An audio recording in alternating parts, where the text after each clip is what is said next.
দেখুন, দিন দিন অনেক পার্সোনাল অ্যাটাক সহ্য করছি আমি। বিয়ে থা হচ্ছে না।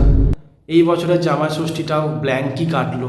ঠিক আছে, কোথাও উপস্থিতি আমি দিতে পারিনি, সব জায়গাতেই অনুপস্থিত ছিলাম। অবশ্য সবাই তো রিজেক্টই করে দিয়েছে।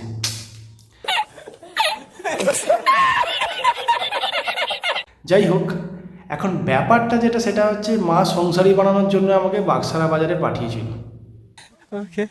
বাজারে গিয়ে আমি দেখছি যে লেবুর দাম প্রচুর।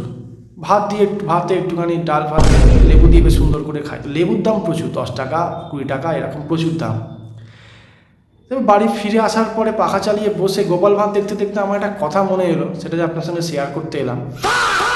আচ্ছা, লেবুর দাম যদি এত হয় এক পিসের, তাহলে আমাকে এটা বলুন তো, ভীমবার এত কম দামে পাওয়া যায় কী করে? আপনি বলতে পারেন হঠাৎ করে এইসব কথাবার্তা কেন বলছে।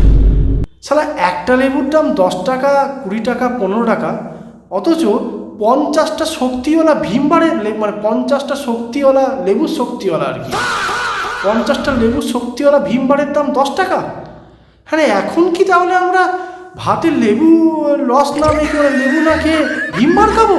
এ কি রে ভাই, একটু জানাবেন প্লিজ।